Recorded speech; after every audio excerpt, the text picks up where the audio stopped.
আসসালামু আলাইকুম। সবার কি অবস্থা? আশা করি সবাই ভালো আছো। আজকে আমরা হিউম্যান ফিজিওলজি টপিক 1 সেটা পড়ব। প্রথমে যেটা সেল নিয়ে ছিল টপিক 1 এ। তো ফার্স্টেই এটার ইন্ট্রোডাকশনটা দেখব। Introduction of animal cells. এখানে দেওয়া আছে যে animal cell is the basic structural and functional unit of life in organism belonging to the kingdom Animalia.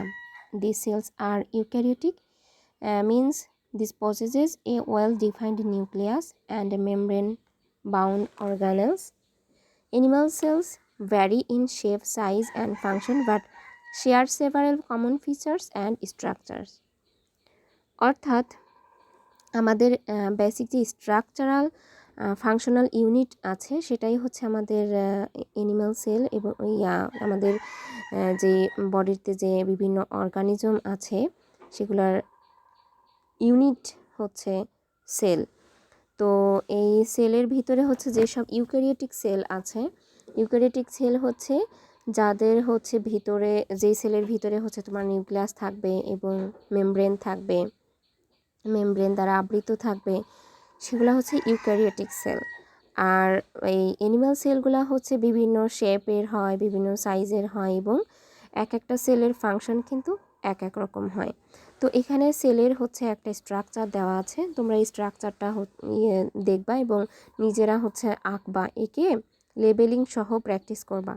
পরীক্ষায় কিন্তু এই স্ট্রাকচারটা আসে যে স্ট্রাকচার সহ সেলের সম্পর্কে লিখো বা এটার অর্গানগুলো আইডেন্টিফাই করো এরকম।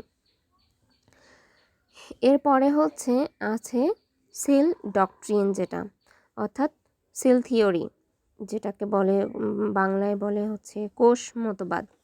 তো এটা কিন্তু একটা প্রশ্ন যে তোমার সেল ডক্ট্রিন সম্পর্কে করো, বর্ণনা করো।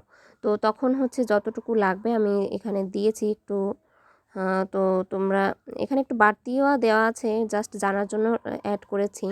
তো সেল ডক্ট্রিন জিনিসটা কি, সেল ডক্ট্রিন এটা এক ধরনের কি বলে সেল থিওরি, যেটা তো is a fundamental principle in biology that describes the properties and significance of cells. ঠিক আছে, মানে আমাদের যে বডিতে যে সেলগুলো আছে সেগুলোর প্রপার্টিস এবং তার যে তাৎপর্যটা সেইগুলা সম্পর্কে আমরা জানতে পারবো।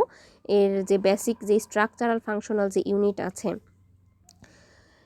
এটা, it was first formulated in the mid 19th century by Matthias স্লেইডেন।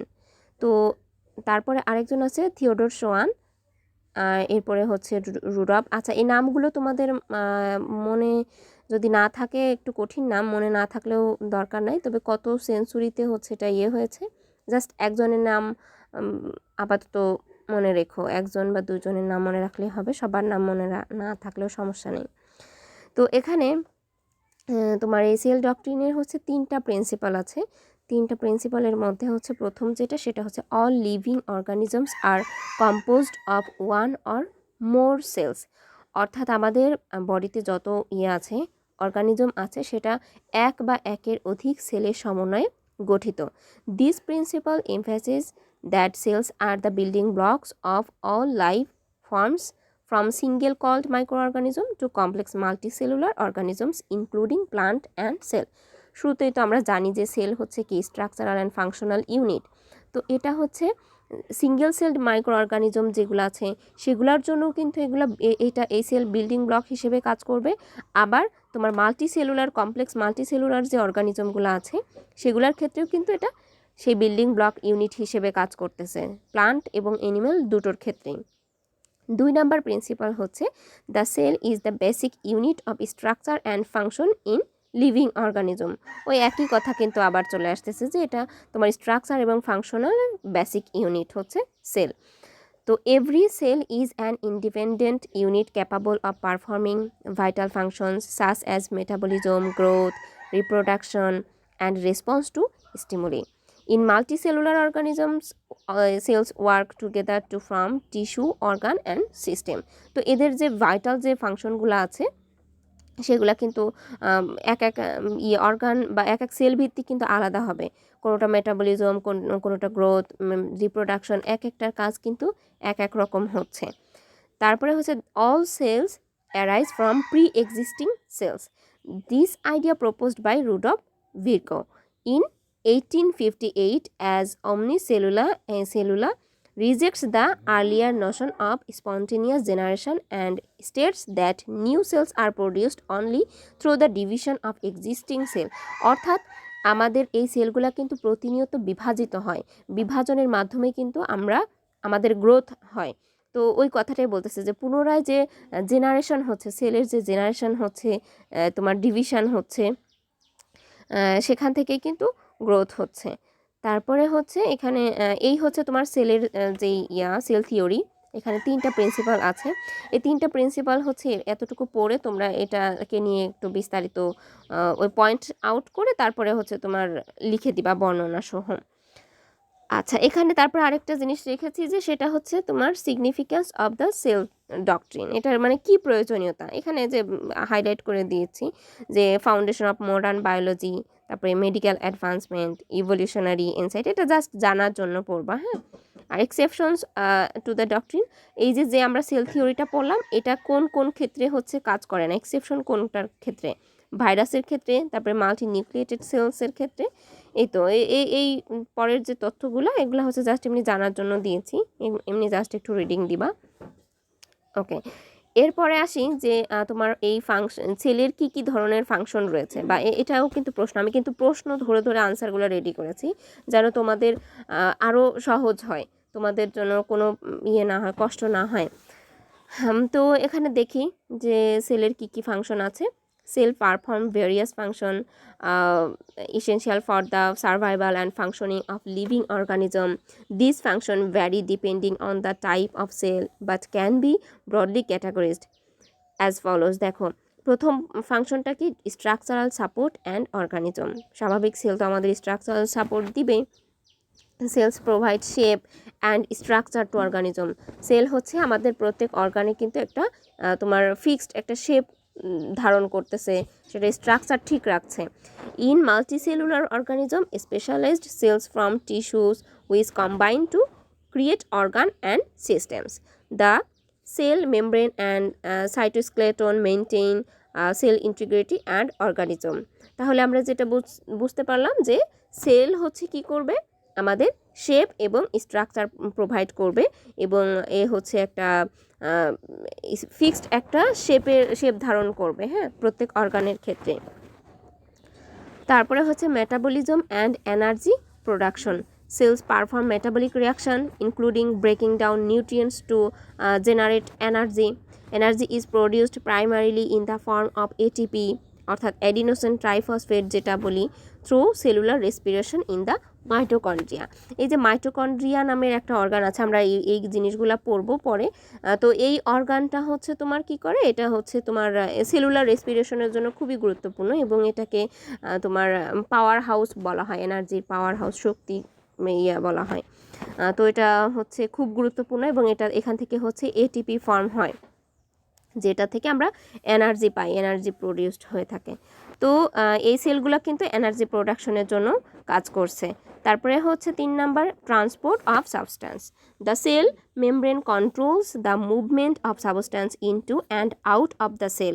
অর্থাৎ মানে তোমার সেলের ভিতরে বাহিরে তার নিউট্রিয়েন্টগুলার মুভমেন্টের জন্য কিন্তু তোমার এই সেল গুরুত্বপূর্ণ। নিউট্রিয়েন্ট হতে পারে, তারপরে তোমার ওয়েস্টেজ হতে পারে, বা বিভিন্ন ধরনের আয়ন হতে পারে। তারপরে হচ্ছে active and passive transport mechanism, এটা হচ্ছে হেল্প মেইনটেইন হোমিওস্টেসিস। তারপরে নাম্বার 4 হচ্ছে প্রোটিন সিনথেসিস। প্রোটিন সিনথেসিসের ক্ষেত্রে the nucleus contains DNA which directs the synthesis of protein. এই ক্ষেত্রে হচ্ছে রাইবোজোম নামের যে অর্গানটা আছে, সেই অর্গানটা হচ্ছে তোমার প্রোটিন সিনথেসিস করবে, যেমন তোমার present in the cytoplasm or attached to the endoplasmic reticulum facilitate the assembly of protein. এখন জাস্ট আমি বলতেছি, আমরা লাস্টের দিকে আমরা যখন এক একটা অর্গান নিয়ে স্পেসিফিক পড়বো তখন কিন্তু ওদের ফাংশন আবার আলাদা করে পড়বো। এখানে সব সেলের আমি ওভারঅল একটা ফাংশন রেখেছি, পিছনে লাস্টের দিকে আমি এটা শেষ করে তারপরে আবার অর্গান ভিত্তিক আমরা আবার ফাংশন পড়বো, তখন আরও তোমাদের জন্য ক্লিয়ার হয়ে যাবে। এখন একটু মনে হচ্ছে কঠিন, কারণ প্রথম পড়ছো তো। অবশ্য তোমরা এটা এইচএসসিতেও পড়ে আসছো, এটা সহজই মনে হবে, কঠিন হবে না। ওকে, ঠিক আছে। তারপরে হচ্ছে reproduction and growth. Cells reproduce through process like mitosis for growth and repair in multicellular organism and meiosis for the production of gametes in sexual reproduction. অর্থাৎ সেল তোমার cell division supports growth and tissue renewal. এটা আমরা আগেও পড়েছি যে sell তোমার হচ্ছে division হবে, রিজেনারেশন হবে, সেখান থেকে গ্রোথ হবে। তারপরে communication. Cells communicate with one another through chemical signals like তোমার যে হরমোনের মাধ্যমে, তারপরে নিউরো ট্রান্সমিটারের মাধ্যমে, কেমিক্যাল সিগন্যালের মাধ্যমে ওরা একটা অর্গানের সাথে আরেকটা অর্গানের কমিউনিকেশন করে। And physical contact. ওকে, তারপরে signal transduction pathways enable. Number 7 হচ্ছে defence and immunity. Cells okay, certain cells like white blood cell অর্থাৎ WBC যেটাকে বলি, white blood cell play roles in defending the organism against pathogens and infections. অর্থাৎ WBC যেটা, সেটা ইমিউনিটির জন্য এটা response করবে, এবং প্যাথোজেন, আমাদের বডিতে কোনো প্যাথোজেন বা কোনো ইনফেকশন হলে তখন ওই জিনিসগুলো ডিফেন্ড করে। Specialised immune cells detect and destroy harmful agents. তারপরে হচ্ছে storage. Cells storage essential substance like তোমার যে গ্লাইকোজেন, আমরা কিন্তু পড়েছিলাম যে যখন কার্বোহাইড্রেট পড়েছিলাম তখন কার্বোহাইড্রেটের ভিতরে পড়েছিলাম গ্লাইকোজেন আমাদের লিভারে কিন্তু হয়ে থাকে, স্টোর হয়ে থাকে। তারপরে ফ্যাট স্টোর হয়ে থাকে, লিপিড অ্যান্ড ওয়াটার। তারপরে vacuoles in plant cell store water, waste product and other compound. Number 9 হচ্ছে waste removal. Cells eliminate waste product from metabolic activities through exocytosis আর ডিফিউশনের মাধ্যমে তোমার ওয়েস্ট প্রোডাক্টগুলো করে, এলিমিনেট করে, আমাদের বডি থেকে সরায় ফেলে। তারপরে লাইসোজোম এই ক্ষেত্রে গুরুত্বপূর্ণ কাজ করে, digest and recycle cellular West. হ্যাঁ, লাইসোজোম এই ক্ষেত্রে ওয়েস্ট রিমুভালের ক্ষেত্রে লাইসোজোম খুব গুরুত্বপূর্ণ ভূমিকা রাখে। তারপরে adaptation and repair. Cells adapt to environmental changes through genetic regulation and modification. Damaged cells repair themselves or undergo programmed cell death if repair is not possible. Overall যদি বলি তাহলে these functions collectively support the life activity of both individual cells and the organism as a whole. তো এই হচ্ছে এখানে সেলের যে ফাংশনগুলো ছিল, এই হচ্ছে টোটাল সেলের ফাংশন। আমি যদি আর একটু ওভারভিউ করি তাহলে স্ট্রাকচারাল সাপোর্ট দিবে মেটাবলিজমের ক্ষেত্রে, এনার্জি প্রোডাকশনের ক্ষেত্রে, transport, protein synthesis, reproduction and growth, communication, defence and immunity, storage, তারপরে waste removal, adaptation and repair. Okay, এখানে 10টা ফাংশন আপাতত রেখেছি। এরপরে হচ্ছে তোমার 2 ধরনের সেল আছে আমাদের বডিতে, একটা হচ্ছে প্রোক্যারিওটিক সেল আর একটা হচ্ছে ইউক্যারিওটিক সেল। তো এই 2 ধরনের সেলের হচ্ছে পার্থক্যটা তোমাদের আসে। তো এই পার্থক্যটা কি সেটা হচ্ছে আমরা একটু এখন দেখব, এটা খুব গুরুত্বপূর্ণ এর পার্থক্যটা। দেখো, প্রথমে হচ্ছে ওদের ডেফিনেশনটা দেখি যে প্রোক্যারিওটিক সেল কোনটা। Simple primitive cells lacking a nucleus and membrane bound organelles. অর্থাৎ প্রোক্যারিওটিক সেলের হচ্ছে কোনো নাই, নিউক্লিয়াস নাই, এবং এর কোনো হচ্ছে নিউক্লিয়াস যে মেমব্রেনটা সেই মেমব্রেনটাও থাকবে না। আর ইউক্যারিওটিক সেলের হচ্ছে নিউক্লিয়াস মেমব্রেন দুইটাই থাকবে। তারপরে নিউক্লিয়াসের ক্ষেত্রে এটা হচ্ছে অ্যাবসেন্ট থাকবে, আর হচ্ছে ইউক্যারিওটিক সেলের ক্ষেত্রে এটা প্রেজেন্ট থাকবে। তারপরে হচ্ছে সাইজ, ইউক্যারিওটিক সেলে হচ্ছে বড় হবে আর প্রোক্যারিওটিকে ছোট হবে।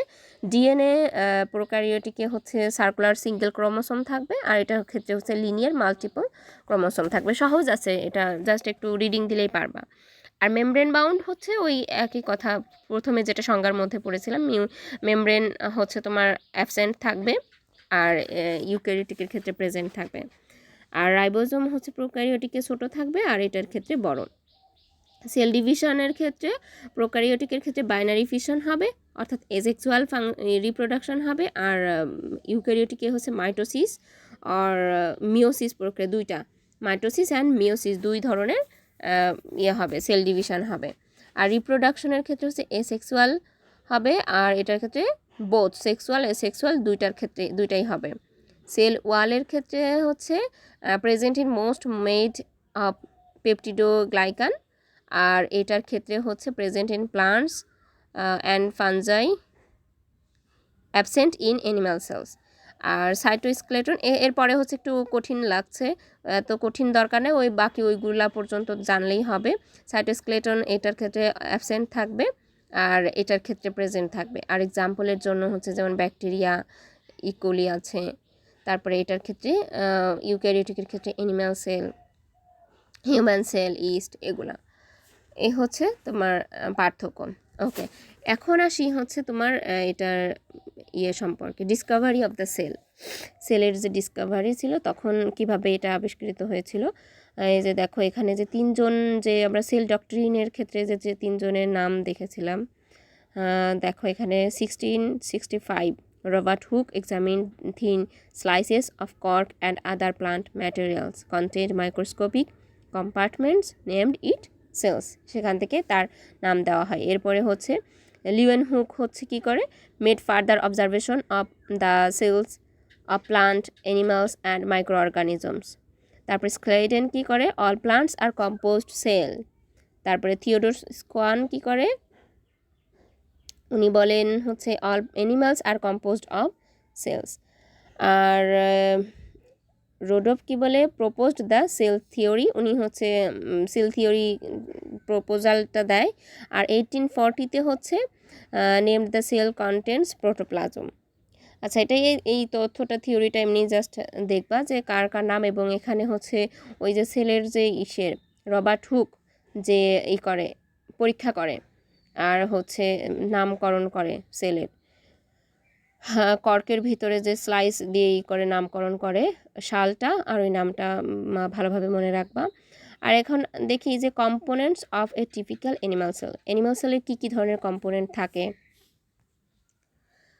প্রথমে হচ্ছে থাকে নিউক্লিয়াস, তারপরে নিউক্লিওলাস, রাইবোসোম, তারপরে vesicle, rough endoplasmic reticulum, Golgi apparatus বা গলগি বডি যেটাই বলি, তারপরে সাইটোস্কেলেটন আছে, স্মুথ এন্ডোপ্লাজমিক রেটিকুলাম আছে, mitochondria, vacuole, cytosol, lysosome, centrosome and cell membrane. এগুলা হচ্ছে এর কম্পোনেন্ট। এখন এক একটা অর্গানগুলা হচ্ছে আমরা একটু দেখি। প্রথমে হচ্ছে দেখব নিউক্লিয়াস। নিউক্লিয়াসটা কি, নিউক্লিয়াসের হচ্ছে চিত্রটা তোমরা করবা, যে নিউক্লিয়াসের যে ফিগার আছে সেই ফিগারটা হচ্ছে তোমরা দেখবা এর ভিতরে কি কি আছে। নিউক্লিওলাস, নিউক্লিওলাসটা হচ্ছে কি, largest structure in the nucleus consist of nuclear organiser, ribosomal RNA and protein. আর এটার ফাংশন হচ্ছে কি, primarily serves as the site of ribosome synthesis and assembly, ও হচ্ছে রাইবোজোম সিনথেসিস করে নিউক্লিওলাস। এরপর হচ্ছে নিউক্লিয়াস, নিউক্লিয়াস কি করে, notable structure within the cell, the genetic control centre of the cell, chromatin network of dark staining thread surrounded by nuclear envelope. Function, এটার function হচ্ছে direct, এটার সেল ডিভিশন হয় তোমার নিউক্লিয়াসে, তারপরে control protein synthesis and many of the metabolic activities of the cell. এটা হচ্ছে নিউক্লিয়াসের ফাংশন। আর এরপরে হচ্ছে সেল মেমব্রেন। সেল মেমব্রেন কি, সেল মেমব্রেন হচ্ছে the border of the sell about 8 nanometre thick, a semipermeable membrane. এই cell মেমব্রেনটা কিন্তু semipermeable, composed of protein and lipids, এটা প্রোটিন আর লিপিডের সমন্বয়ে। আর ইউনিট মেমব্রেন মডেল হচ্ছে a tripartite arrangement of the plasma membrane, protein lipid protein, মানে তোমার প্রোটিন লিপিড প্রোটিন এরকম তোমার করে থাকবে, 3 ধরনের থাকবে লেয়ারের মতো। তারপরে হচ্ছে এটা যখন পিডিএফ তোমাদেরকে দিব তখন এটা জুম করতে পারবা, হ্যাঁ। ওকে, তারপরে হচ্ছে সেল মেমব্রেন। সেল মেমব্রেনের হচ্ছে যে ফ্লুইড মোজাইক মডেল, এখানে যে চিত্রটা আছে এই চিত্রটা হচ্ছে তোমরা একটু দেখবা যে এখানে দুই ধরনের থাকে, একটা হচ্ছে ফসফোলিপিড বাইলেয়ার আর একটা হচ্ছে ফসফোলিপিড। এই সেল মেমব্রেনের ভিতরে যে মডেলটা আছে যে protein molecules penetrate into the lipid layers and not continuous in on the surface of lipid. আচ্ছা, এটা এমনি জাস্ট জানার জন্য একটু দেখবা যে প্রত্যেক অর্গানগুলা কেমন এবং কি ধরনের কাজ করে সেগুলা হচ্ছে জাস্ট দেখবা, রিডিং দিবা। আচ্ছা, সেল মেমব্রেনেরও হচ্ছে ফাংশন আছে, এটা কি ধরনের ফাংশন করে? It supports and protects the cell, regulates the movement of material and in and out of the cell, তারপরে facilitate diffusion, active transport, pinocytosis। ওকে, এত বিস্তারিত দরকার নাই, এমনি জাস্ট দেখবা। তারপরে হচ্ছে এন্ডোপ্লাজমিক রেটিকুলাম। দেখো এখানে এন্ডোপ্লাজমিক রেটিকুলামের ভিতরে কিন্তু দুই ধরনের আছে, একটা হচ্ছে রাফ আর একটা স্মুথ।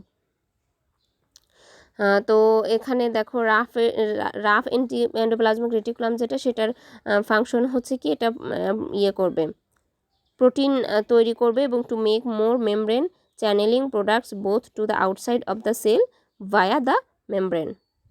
আর হচ্ছে স্মুথ এন্ডোপ্লাজমিক রেটিকুলামের ফাংশন হচ্ছে synthesising and secreting of certain steroid hormone, enzymes of carbohydrate metabolism and enzymes of lipid synthesis. দুইটা এন্ডোপ্লাজমিক রেটিকুলামের ক্ষেত্রে কিন্তু দুই ধরনের কাজ করতেছে। আচ্ছা, তারপরে হচ্ছে গলগি বডি। গলগি বডি হচ্ছে কি করবে? গলগি বডি হচ্ছে তোমার receive and modifies and package the substance manufactured by endoplasmic reticulum. তারপরে হচ্ছে মাইটোকন্ড্রিয়া। মাইটোকন্ড্রিয়া হচ্ছে ওই যে এনার্জি ফর্ম করবে, অলরেডি আগেই বলে ফেলছি, এটাকে power house of the cell বলা হয়। আর এরপরে হচ্ছে লাইসোজোম। লাইসোজোম হচ্ছে এই যে ওয়েস্ট রিমুভালের ক্ষেত্রে কাজ করে, ডাইজেস্টিং এবং রিমুভিং ফরেন ম্যাটেরিয়াল। এছাড়াও এটাকে সুইসাইডাল ব্যাগ বলা হয়। তারপরে ভ্যাকিউল হচ্ছে কেমিক্যালকে, বিভিন্ন ধরনের কেমিক্যাল স্টোর করে রাখে, সেল এনলার্জমেন্টের জন্য কাজ করে এবং ওয়াটার ব্যালেন্স রাখে। আর রাইবোজোম হচ্ছে প্রোটিন সিনথেসিসের জন্য কাজ করে। এরপরে হচ্ছে centrosome, active in the process of the cell division, mitosis, ওই যে সেল ডিভিশনের জন্য সেন্ট্রোসোম কাজ করে। আর সাইটোস্কেলেটন হচ্ছে কি? সাইটোস্কেলেটন এটা হচ্ছে তোমার যে মাইক্রোফিলামেন্টস, মাইক্রোটিউবিলস, ইন্টারমিডিয়েট, এটা ইন্ট্রাসেলুলার ম্যাট্রিক্স যেটা তোমার করে সেলকে শেপ এবং ফাংশনের ক্ষেত্রে সাপোর্ট দেয়। আচ্ছা, ওকে, এরপরে সাইটোস্কেলেটনের অনেকগুলো দিয়ে ফেলছি, এত লাগবে না। এরপরে সাইটোপ্লাজম হচ্ছে protoplasm that surrounds the nucleus, semi liquid substance that compose the function of the cell. ঠিক আছে, এখানে যেগুলো দিয়েছি এগুলো জাস্ট এমনি জানার জন্য দিয়েছি প্রত্যেক অর্গানটা কেমন এবং কী ধরনের কাজ করে, একটু জাস্ট রিডিং দিবা।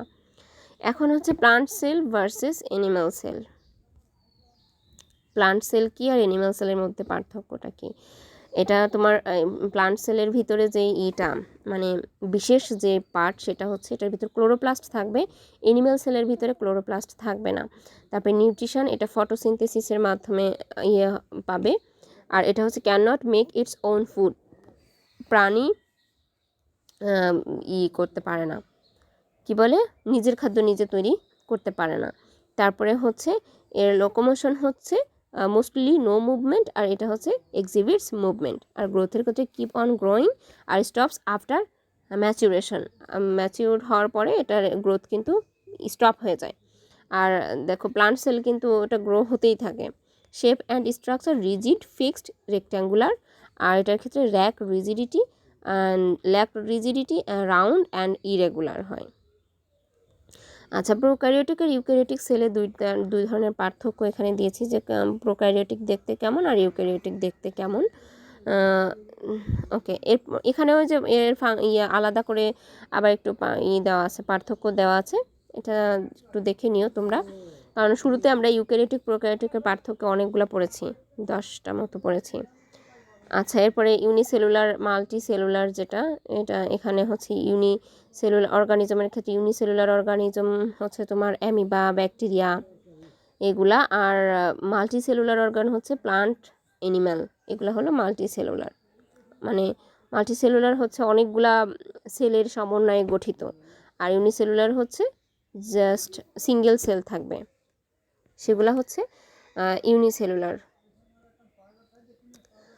এদের এখানে যে পার্থক্য দিয়েছি ওই কথাই আর কি একটু রিপিট হয়েছে, যে উদাহরণগুলা এবং ওটা কয়টা করে থাকবে সেল। আর ইউনিসেলুলারে হচ্ছে carries out all life process, আর মাল্টিসেলুলারে হচ্ছে carries out of all life process but it has many types of cells.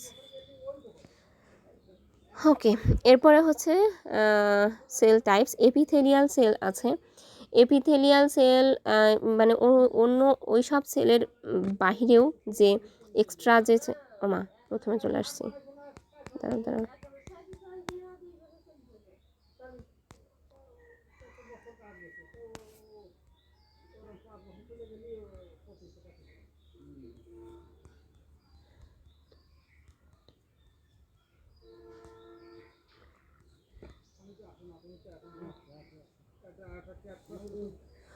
ওকে, এখানে সেল টাইপ হচ্ছে, সেল টাইপ পড়তেছিলাম যে এপিথেলিয়াল সেল, তারপরে হচ্ছে muscle cell, bone cell, cartilage cell, nerve cell, secretory cell, adipose cell, blood cell, reproductive cell. এই সেলগুলার হচ্ছে কোন কোন মানে কি ধরনের ফাংশন করে সেগুলো, বা এদের লোকেশন কোথায়, এটা জাস্ট হচ্ছে একটু শখ করে দিয়েছি, যে এগুলো একটু এক্সট্রা ইনফরমেশন যদিও, তারপরে আমার মনে হয়েছে যে একটু জানলে তোমাদের জন্য ভালো হবে, কারণ এটা মানে যেহেতু আমাদের বডির ইন্টারনাল বিষয়, তো বেসিক অনেক কিছু একটু এক্সট্রা করে পড়তে হয়। তো এটা জাস্ট তোমরা একটু দেখে নিও, হ্যাঁ, এটা বুঝবে তোমরা যে এপিথেলিয়াল সেল হচ্ছে স্কিনে থাকে, মাসেল সেল হচ্ছে মায়োসাইটস ফর মুভমেন্টের ক্ষেত্রে, তারপরে বোন সেল হচ্ছে অস্টিওসাইট, কার্টিলেজ সেল হচ্ছে কন্ড্রোসাইট, নার্ভ সেল হচ্ছে ব্রেন, স্পাইনাল কর্ড, তারপরে সিক্রেটরি সেল হচ্ছে তোমার ওয়েস্ট প্রোডাক্ট, যেমন হচ্ছে সোয়েট, অয়েল, তারপরে ইউরিন। অ্যাডিপোজ সেল হচ্ছে ফ্যাট সেল। তারপরে ব্লাড সেলের ক্ষেত্রে হচ্ছে আরবিসি, ডাব্লিউবিসি, থ্রোম্বোসাইটোসাইটস, এগুলো ব্লাড ক্লটিংয়ের জন্য কাজ করে। আর রিপ্রোডাক্টিভ সেল হচ্ছে যেটা যে গ্যামেট, এগুলো হচ্ছে সেলের টাইপ আর এদের ফাংশন। এখানে হচ্ছে গ্যামেটের ভিতরে স্পার্ম, ওভাম, তারপরে বোন সেলের ক্ষেত্রে হচ্ছে ওই অ্যাডিপোসাইট, নার্ভ সেল আছে তোমার নিউরন, কোন সেল দেখতে কেমন ওটা জাস্ট হচ্ছে দিয়েছি। ওকে, ঠিক আছে। এরপরে এখানে হচ্ছে তারপরে আছে স্ট্রাকচার অফ অ্যানিম্যাল সেল। এটা কিন্তু প্রশ্ন অনুযায়ী আবার সাজিয়েছি, যে প্রত্যেক অ্যানিম্যাল সেলের স্ট্রাকচারে, যে বলেছিলাম না যে স্ট্রাকচার অফ অ্যানিম্যাল সেল, তোমার ওই যে প্রথমে শুরুতে যে অ্যানিম্যাল সেলের স্ট্রাকচার তোমার শিখতে বলেছি, তো এরকম যদি থাকে যে অ্যানিম্যাল সেলের হচ্ছে স্ট্রাকচার লেখো এবং বর্ণনা করো, তখন কিন্তু তোমার ওই স্ট্রাকচারটা দিতে হবে এবং সাথে ওই কয়েকটা অর্গান দিয়ে তাদের ফাংশনগুলো উল্লেখ করে দিবা। এখানে ফাংশনগুলো একটু 2-3 লাইন করে করে দেওয়া আছে, তুমি তোমার মতো করে পড়ে যতটুকু মনে রাখতে পারো ততটুকু হচ্ছে লিখবে এরকম। আচ্ছা, এরপরে আচ্ছা আজকে এই পর্যন্তই থাকুক, হ্যাঁ, আজকে এই পর্যন্তই থাকুক, যেহেতু আমরা শুরু থেকে করতেছি, আর নিয়মিত ক্লাসগুলো নিয়ে ফেলবো যেন আমরা আগাতে পারি, যেহেতু তোমাদের সামনে পরীক্ষা, তো ক্লাসগুলো দ্রুতই নিয়ে ফেলবো। তো ইনশাআল্লাহ ভালো থাকো সবাই, আজকের মতো আল্লাহ হাফেজ।